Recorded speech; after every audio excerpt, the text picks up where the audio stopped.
finances and the plans that we have this year. So in this show, guided by you to ask the questions and we see how well men can prepare and plan for the year ahead amidst all the challenges that there are in this year. But so just to mention, we can talk about 4 ways in which a man can plan for the year. Number 1, men need to plan for their income. How do you get money this year? Number 2, how do you spend? That is a income plan, spending plan. Number 3, saving plan. And number 4, the investment plan. So we have those 4 ways that you can plan your finances in the year. And I know when we go through this in this program, it will help you out there as a man on how to ukuwe na mpango wa pesa ili usiulizangwe mpango wako na familia ni nini mpango wako, kuwa na plan. Hata kuna mtu anatuambianga jipange bwana. So this year as men tujipange vizuri, especially in the area of our finances. Amazing. And so as I sit here as a woman, yes, and I am assuming now, I'm literally assuming that this is the man of the house. Yes. This is a leader. So tell me, if I was to do an outline of this year and finances, how would I go about it? I have mentioned number 1, a man needs to know what income am I getting this year. Plan on income. And income is the money that comes in. You realize the basic financial plan is a budget. And this is what we have broken down to those 4 plans. So we are saying in the budget or in your plan, you need to know how am I earning a livelihood this year. Yes. What is my income? Do I do farming? Do I do, I have my pay slip maybe. Do I have a side hustle, a business? Do I create online content and get money? So you must, before we even talk of spending money, investing money, saving money, we must first of all talk about how do I get money this year. Na you know, tuambiane ukweli, ni mwaka wa kuambiana ukweli. Kama mwanaume jipange kutafuta pesa. Do not be lazy as a man this year. And then at the end of the day, you are saying, hey, my wife does not respect me. I know challenges come to men when maybe you have lost a job or the business is not doing so well. But amidst all those challenges, have a plan. Nothing comes. There's someone who says that it's even a quote that we know all the way from, I think, primary and high school days, that no one plans to fail. They fail to plan. So it's not that you will fail or you will plan to fail in the year 2023 as far as your finances are concerned. It's that you will fail to plan, and then at the end of the day, you will fail in your plans. So mandatory as a man, where do you get your money from? Think outside the box. Get creative. Nowadays, we have seen people with creative ideas. The Bible says that it is He who gives us the ability to acquire wealth. And He trains our hands to profit. So, and the ability, they say that word, now the past aside, they say that part is not just the ability to go and work. It's also the ability, the ideas. So, if you don't have a source of livelihood, as much as you're praying, think, discuss with people, get mentors, get ways to grow your income streams. I have a late mentor who once told me that as a man, look for 4 income streams at every single time. And COVID has taught us that with 1 income stream, you might end up in the house with your wife and children with no income at all. So as a man out there, get 4 income streams, look for 4 income streams. You have a job, yes, but the other passive things you can do. Maybe you are very good in writing. You can write things online. You can earn money. Maybe you are very good in content creation. Become a content creator. Maybe you're very good in online selling. Have a side hustle. In such a way that at every single time you have 3 to 4 income streams. Now, when you have now the income streams, later we can be able to discuss how do I spend the money. But if you are planning to spend money in the year 2023 that you have not acquired, you will run into debts and you run into depression and you will run into arrears rent arrears, school fees arrears, and all those things. And those are debts. So make sure this year, wanaume tujipange, get minimum 4 income streams, and it will help you even as we get to plan other things. Yeah. What if I am, yes, I'm a man, and here I am. Yes. And I only know how to do one thing. Now, that's a very good question. So you realize that there's something called, we say building yourself, skilling yourself. It's good that you get to a time you ask yourself, what else can I do? What else will earn me money? If it is something that you want to do and you don't have the skills for it, let it be in your plan this year that, you know what, I would want to be good in content creation, say in social media. So there are people who can train you on social media content creation. Yes, you will spend money, but you'll be again investing in a skill that will earn you money. So if you look at a point where you say, I only know, but we are multi-talented, so it's only that we do not expose ourselves and we do not push ourselves to those limits. Sometimes, I don't know whether you have ever seen a situation where mtu ametoka, everything imeisha. Pengine alikuwa anauza avocado. Hiyo biashara inaisha. Anaanza car wash. Unaanza kusema, na by the way, you seem to even be better in the car wash more than you are in the avocado business. It's because he has been pushed to the wall until he reveals his other sides. And that is what we are saying. If you push yourself and you say, this year, I will push myself to 4 income streams, imagine you'll do it. You will, and it's not to say that you'll not have the challenges of the economy, of things starting up, but do not just stay with 1 income stream.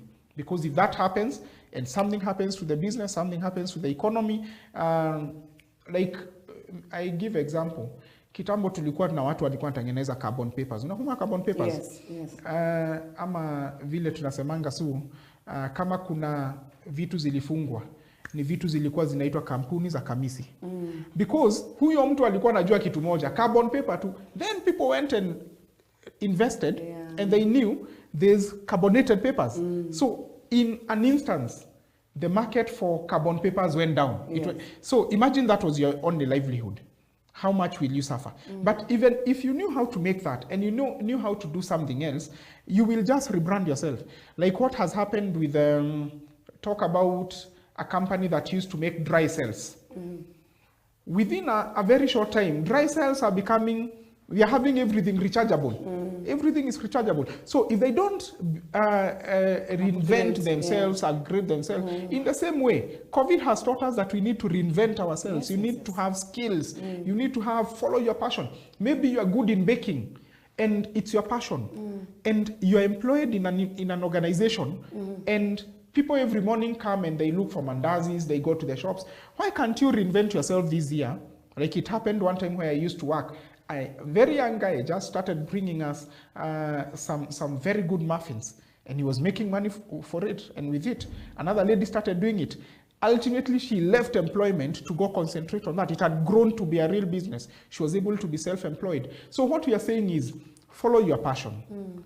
If you need upskilling, we have YouTube. You can get upskilled on anything you need nowadays. You can become a content creator. You can become good in baking. You can even cook food and supply in your office.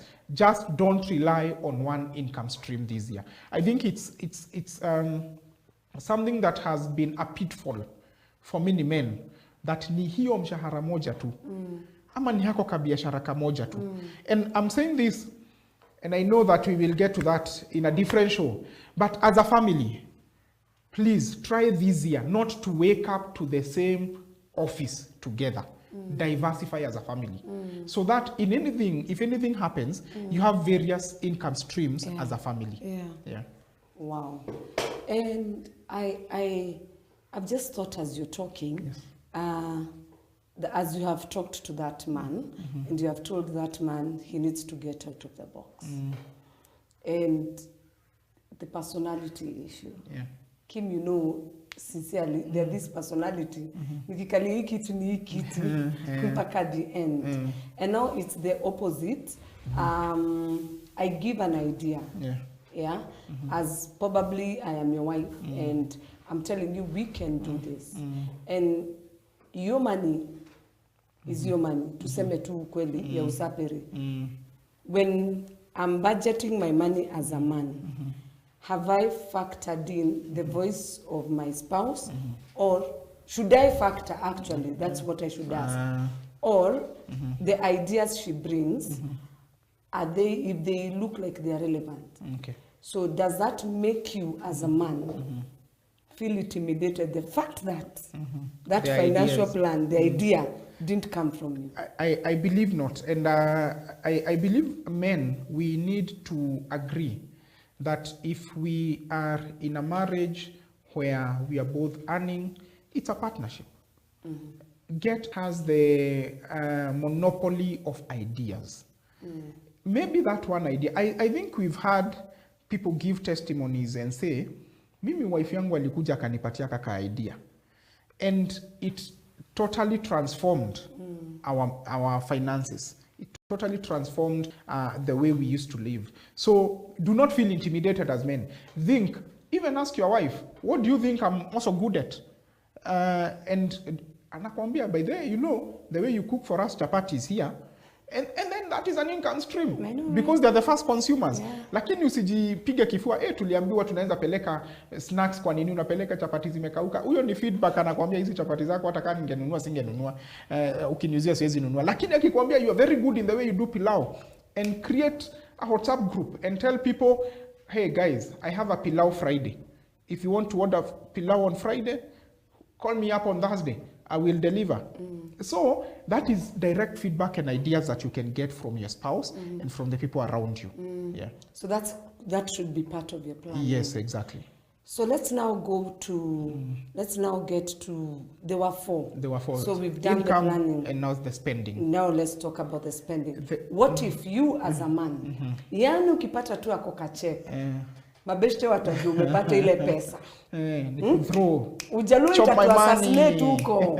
Choma, it is here, it is us. Man is here, it is, unajua kuna slogan nisikia inasemangwa atumia pesa ikuzoe. So if I am that kind of a person, then how should I control my spending? Yes. And that is where we are saying it's a plan. It's a plan. Sina? At the end of the day, you need a plan. Sija plan, pesa imenikuta.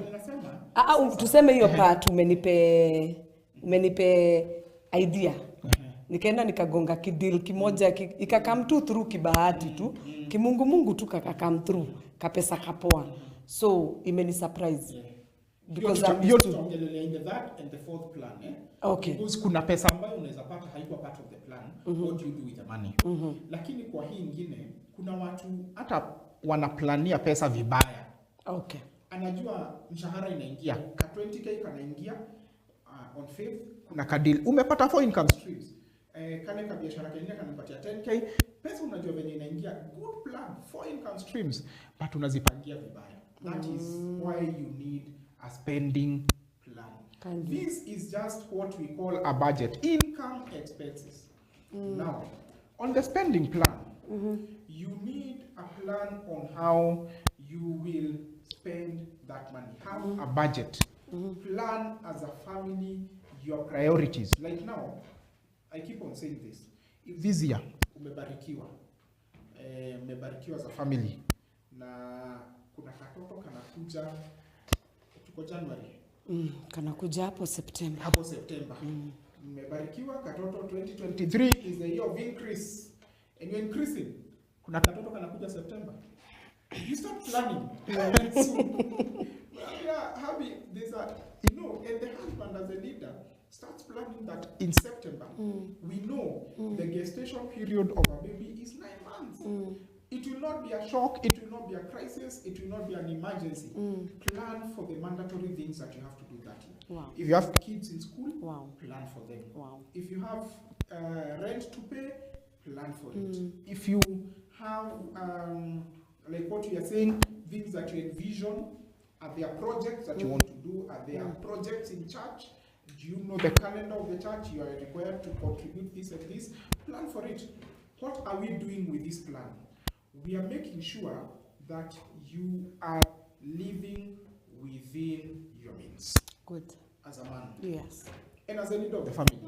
Because if my 4 income streams are giving me 50,000, and I realize that I'm paying a rent of 30,000 in a month, and I only have 20,000 to feed my family, to do all those other things that we'll talk about, saving and investments, then at the end of the day, I will borrow to be able to support my budget and to be able to support my spending.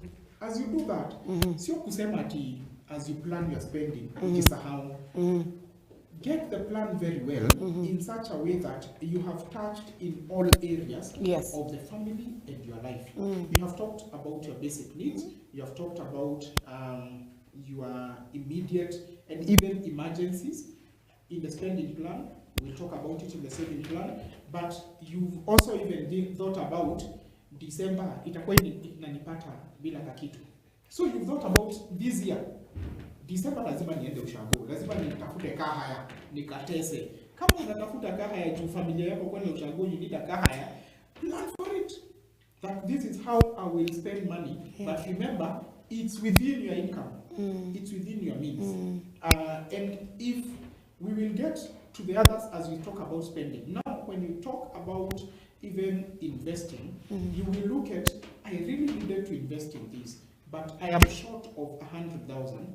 I have a circle that can save me on this. It will only come when you look at your spending. So if you don't do that, you will end up living above your means. You will end up, what is it called? Kununua vitu window shopping. Thrift. Kila pahali unaenda ni chop my money. At the end of the day, you are broke, yet you did well. You had 4 income streams, but you are broke because you're not planning well how you spend that money. Wow. Yeah.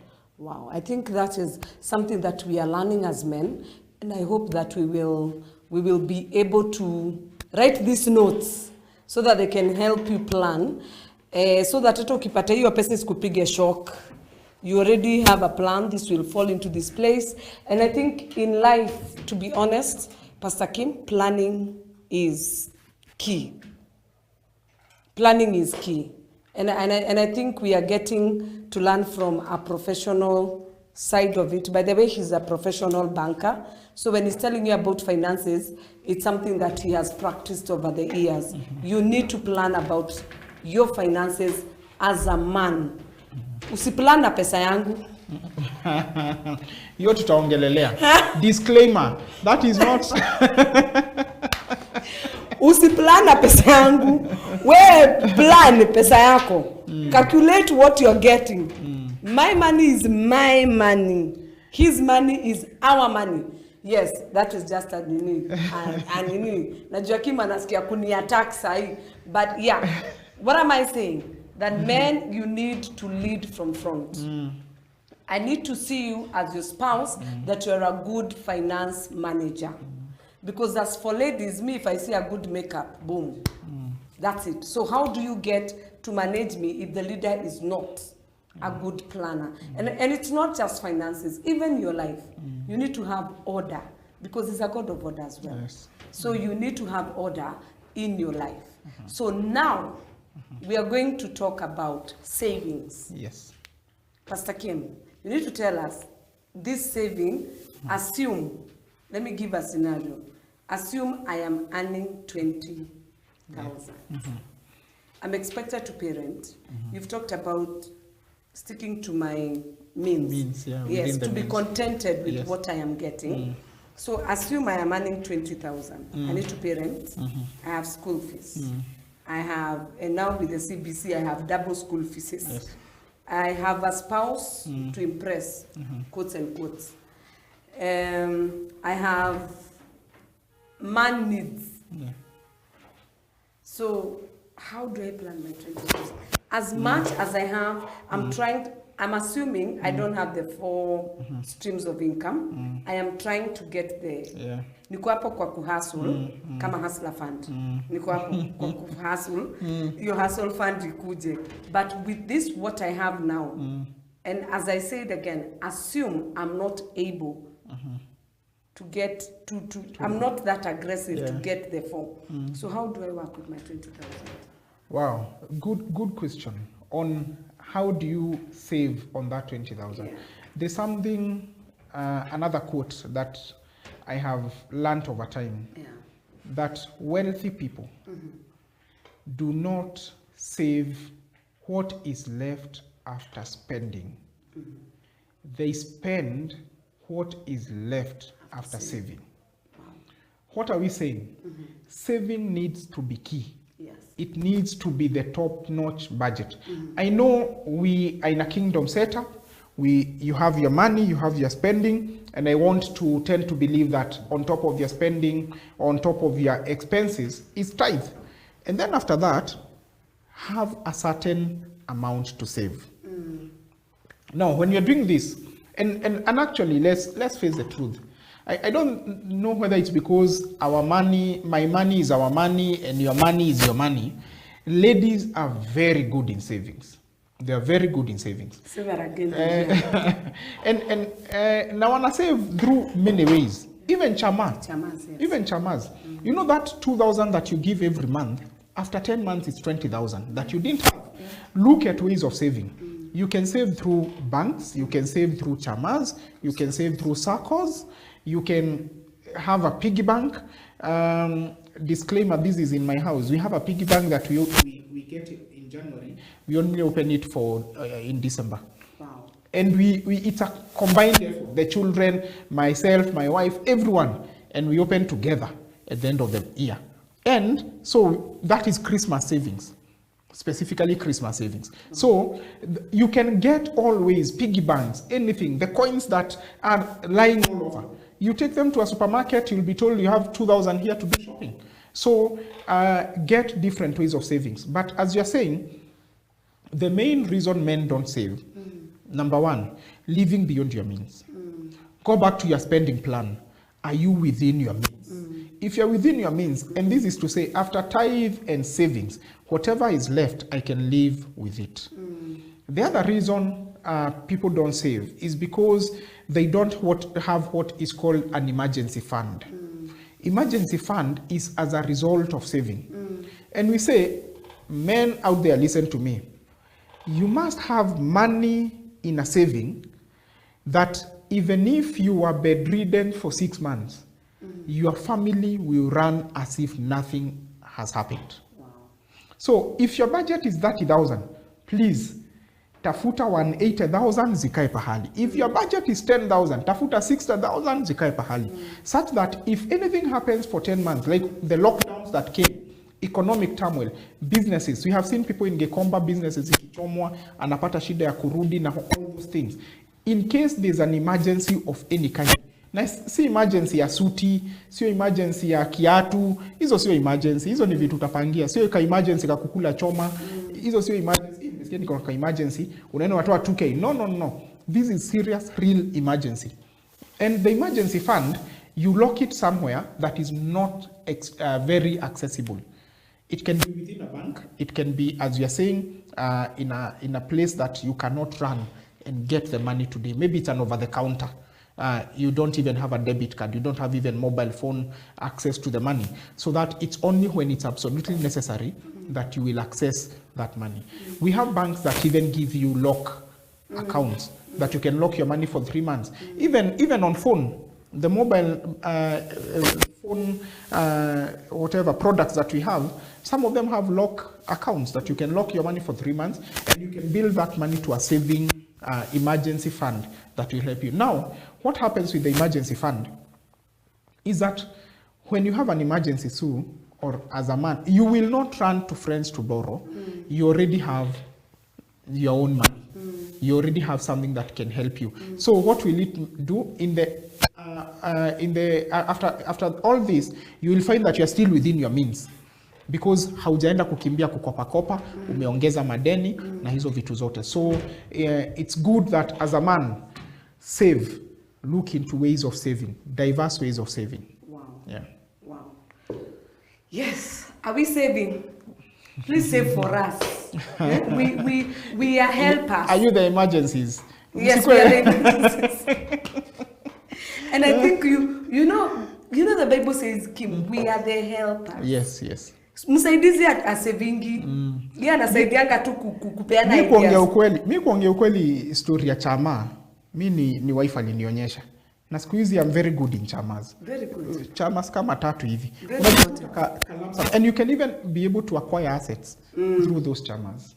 Yeah. So it's very important for us to understand that men, you lead from front. I repeat again. Sisi ni helpers. Inaweza sink hivyo. Meza tu sisi ni helpers. But now I have this challenge. Helper ni mnoma. Anado kukuliko. Either by chama or by mshahara or by... So for me, and I want us to plan. Na umesikia wendo umeambo plan. As a man.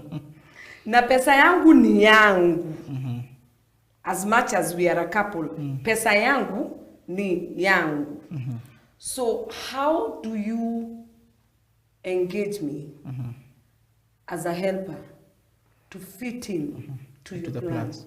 I think that zero down to the man.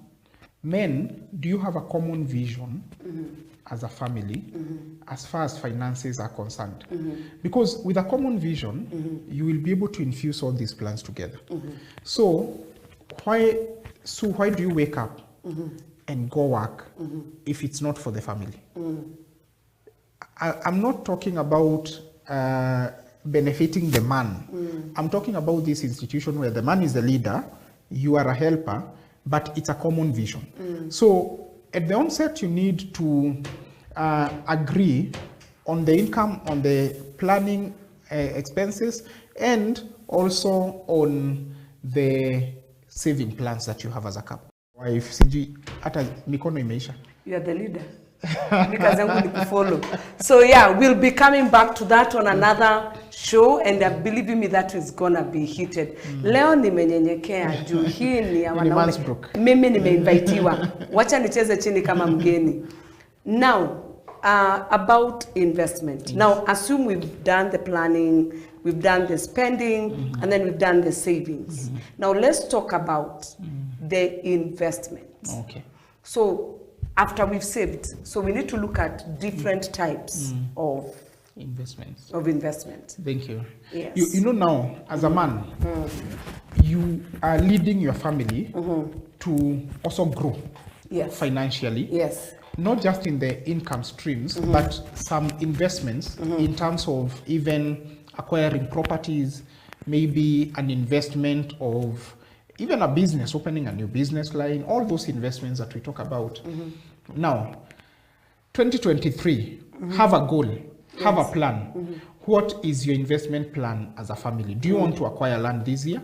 Do you want to build? Do you want to acquire rentals? What is the plan that you have? Now, as you do the investment plan, sometimes you will realize too that my 4 income streams, as I said, are giving me 50,000 in the month. And this investment plan needs $1 million. So, and my savings, it will take me 3 years to get to that. So you can decide and say, as a family, as we have been able to establish an emergency fund, we will save towards this investment.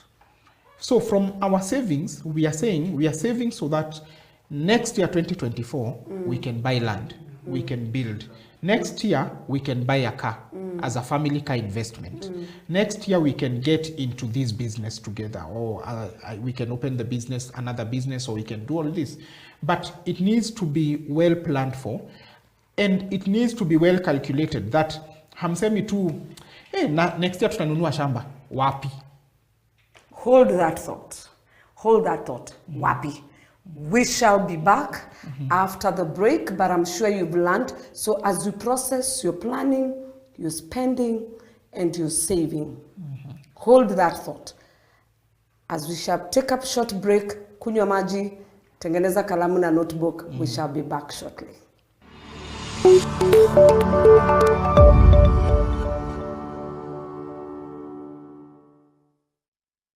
The Oikos Initiative. Oikos Initiative is under the umbrella of Every Home for Christ. Every Home for Christ is a non-profitable organization that operates in various counties in Kenya, including Mombasa, Kisumu, Nairobi, among others, and is dedicated to sharing the truth and love of Jesus with everyone, everywhere. EHC mission is to serve the church by equipping and mobilizing believers to participate in sharing the truth and the love of Jesus with every person and home on earth. We have ongoing training, prayer mobilization, and outreaches in Kajiado, Machakos, Makueni, Kitui, Kilifi, Watamu, Marsabit, Isiolo, Kisumu, Eldoret, and Western region. The EHC vision that every person on earth would have a genuine opportunity to respond to the truth and the love of Jesus. The three unalterable convictions: the Great Commission, the unity in Christ's body, and the power of prayer. The three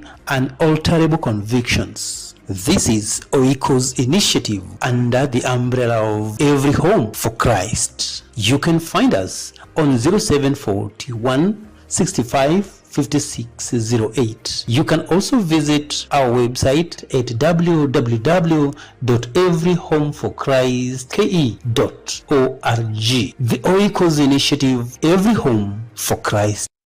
Are you tired looking for an office for your business? Worry no more. La Estate Management Limited is here for you. For any business office or leasing of offices. We are located along Mombasa Road near JKIA in Gateway Mall, 4th floor, office number E27A. Our offices are open from Monday to Friday from 8 a.m. to 5 p.m. Call us on 0714 134 574 or 0112 092 915.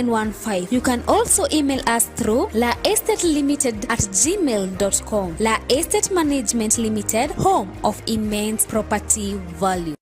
Are you looking for a serene place to settle and invest? Well, Imani Plaza got you covered. The plot rests on a 40 by 80 land with ready title deeds. It has 2-story flats with 4 one-bedrooms and 2 bed-sitters.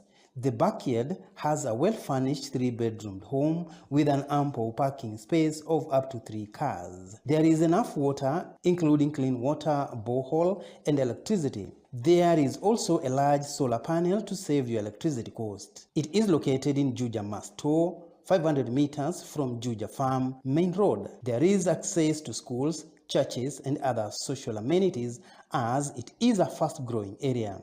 The whole package goes for 11 million Kenya shillings only. Hurry while the offer lasts. To book a site visit, call us on 0112 357 744 or 0714 159 967. Yes, to book a visit, call on 0112 357 744 or 0714 159 967. So we are back at it. We have talked about the planning of our finances as a man. We've talked about the spending, which is a sister to planning, and then we've talked about savings. So now we are back at it, and Pastor Kim was telling us on the things that we need to discuss as we plan during our investment plan. Like this year I want to buy a house. This year I want to buy a shamba. So come on, pick it up from there. Thank you, Sue. Now, we were saying that when you are doing investment plans, you need to be very specific. Just like saving plans have goals, and also investment plans have goals. So I had mentioned you want to buy a plot. You've said kila place tukienda ni adverts za plot, Wakikuyu maguta, kila kitu. So you want a plot. But you need to discuss and say, where are we getting the plot? Okay. The where will also inform the cost.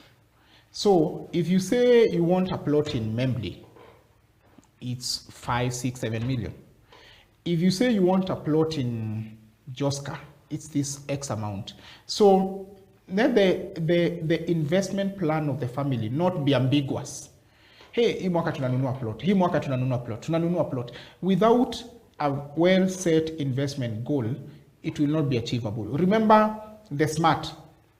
specific, measurable, attainable, realistic, and time-bound. So your investment discussions need to be smart in terms of what are we planning to do as far as investments are concerned. It's specific. Hii mwaka tuna invest, okay, mna invest na nini? Mna invest na shares, mna invest na stock, mna invest na, you know, you're specific, measurable. So because we need to have a plot in Kamulu, in Ruiru, by this time, we need to have raised 20% of this amount by this time and all that. Something that is very measurable and something that is attainable. I know we are men of faith. Hallelujah, men out there, men of faith. Raise up your hand in holy hands in worship. But we also need to be realistic. We don't live in utopia. Just because your friend has built a mansion in Runda and you are saying, this year I receive, yes, I agree. I'm also a pastor. I have prophesied. But amidst the prophecies, there is something that is very key, that you need to be realistic. Apply faith, but also be realistic. Because one of the things that have held us down in investment, and I have seen even some of us drag in investments in life, because we expected something so huge, and we never looked at where we are. So as a man, look at where you are. Be realistic. I know I would have loved to live in Karen and Runda, but right now, I can only afford Mala. That is being realistic. Some of these investment ideas, because what has happened is, and this I give as a disclaimer to men, get rich quick schemes will sink your family and your finances. Because what men do, they want to have an investment, they want to get that house, and by God's grace, maybe they have saved 200,000. And then they are told, wekelea hapa, tutakupatia, within 2 months, tutakupatia ikiwa milioni. Hiyo 800,000 inatoka kwa nani? I keep on saying that every money in Kenya and all over the world belongs to someone. There's no lose unless yenye imeanguka imepotea kwa barabara na ilikuwa ya mtu. Hakuna pesa itatoka mfuko yangu ingie mfuko yako without a business transaction, without a return on or even a sale of goods and services, or as a return to something. So men, as we do the investment, let's be careful. Let's not invest in air. Hata wakati unaenda kuinvest in land, do due diligence. So that again, you have worked so hard to get 4 income streams. You have been very specific on your spending. You have saved. And then after all that, in the last part of investments, pesa yako inapotea. Kwa nini? Ulienda kwa watu ambao you've not done due diligence. So also do due diligence. But amidst all that, I agree. I talked about living above your means. But sometimes when you're doing investments, you realize that what I had said, you have 50,000, the land is costing 1 million. So what do? Get back to the drawing board. You have been saving in a circle. You can approach the circle, they give you the rest of the amount, and you're able to invest. And then after that, it becomes part of your spending as you're servicing the loan. Msichukue malon mkose kulipa. Utaget into depression, wakati unapigiwa simu, wakati unakuja kuauctioniwa, itakuwa shida as a man. Tena tutakuwa tukiongea mental health. What are the causes of mental health for men? Debts. So as you plan for this investment, please make sure that you're able to pay. Now, investments also need to be an investment that will grow in value. So don't invest in things that are depreciating. So ati unasema hii mwaka our investment ni sofa set mpya za 100,000. Watu wakikalia sofa set ina depreciate immediately. Hata sponge inaanza kunini immediately. So investments sio kama hizo. We are talking about things that are appreciating. Look at things that are appreciating. I know some things like cars are depreciating assets, but you can look at it as an investment in matters of mobility, in matters of servicing the family. So it's actually an investment. And some cars can also earn you money. So if you're able to get a car that can serve your family and also earn you money, it's actually an investment. But be very careful on the investments that you place. So that they can be able to give you a return on investment. Return. Yes. All right. So after we have invested and we have identified tunataka kununua hii shamba. I know there is the due diligence part, and there is all that comes with it. I've taken a loan from the SACCO. I need to service this loan. So would you advise me to allow the shamba so that I first service what, so that I don't become a defaulter? Yeah, defaulter. So that I don't become a defaulter. Should I service the loan first, then I progress as I wait, either to dispose or to build? So what would be your advice after, I assume I've taken a loan as a man, and it was a hot sale. Zile shamba zinaitangwa hot sale. Deal. Mepewa deal, natoka 198,000 and hiyo pesa naweza get. SACCO inaweza negate to 50. So I have the service, whatever charge for the lawyer and all that. Then I've settled, I've gotten that. So should I leave it for that place? And I still need, since you have said, it will give me a return. Now, remember, at the first instance, as you're doing an investment, you need to define what that investment is for. Is it for prospecting? So that in 2 years, I bought it at 250 all costs, but I know in 2 years or 3 years, I can get to 500. So you can buy and say, that is wacha ikae. Ingine, unanunua ukisema, nimepata plot Ruiru, na saa hii sina pesa ya kujenga. Lakini ninajua, hiyo plot inatoka 500 saa hii. In another 2 years, itatoka 700, 800. But now because I can afford it now, let me buy and I wait until sometime I build. But we have seen people, as God opens doors, that you can be able to do all these things together. You can get the plot and build. It is as per your family finances, and even there's something we call ability to repay in terms of financing. So if the SACCO can give you, the plot was going for 500, but the SACCO can give you 2 million. So you can actually buy the land for 500 and build with 1.5 million, settle in, service the loan. It all depends with what we started with. What are your incomes? What comes into your hand that you can be able to spend? Because the power to spend and the ability to spend will come from what already is in your hands. And then when we talk about that, we talk about something called disposable income. Disposable income is the one that you're looking at and saying, yeah, I can be able to strain myself for these 2-3 years because I have disposable income after I've seen my savings and nini, bado nabaki na ka 10k. How ka 10k badala ya kununua mandazi na nini naweza i-commit to a loan.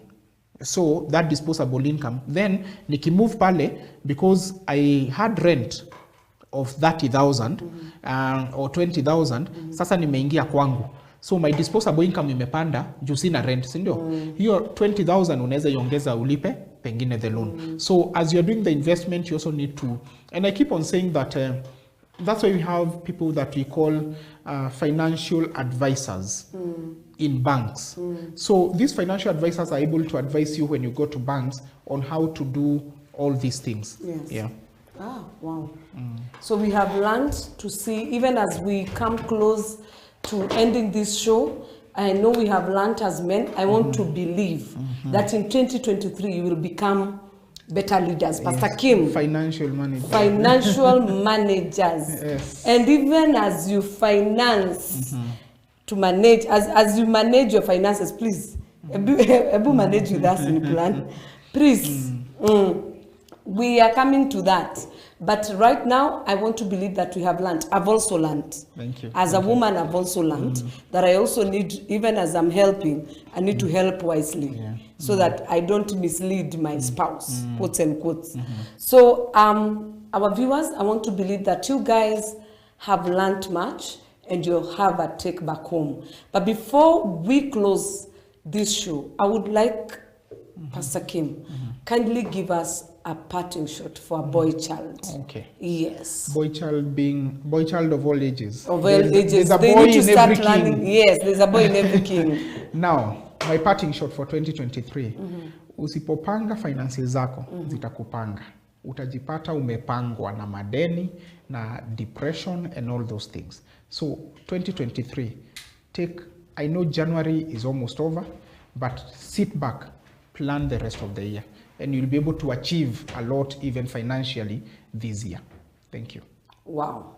So tujipange, tusipangwe. Thank you for having us. I was your host, Sue Kiruma, with my co-host, Pastor Kim, on BROOK. We are glad to have hosted you. I hope that we have been a blessing and we've added a value in your life. Bye for now.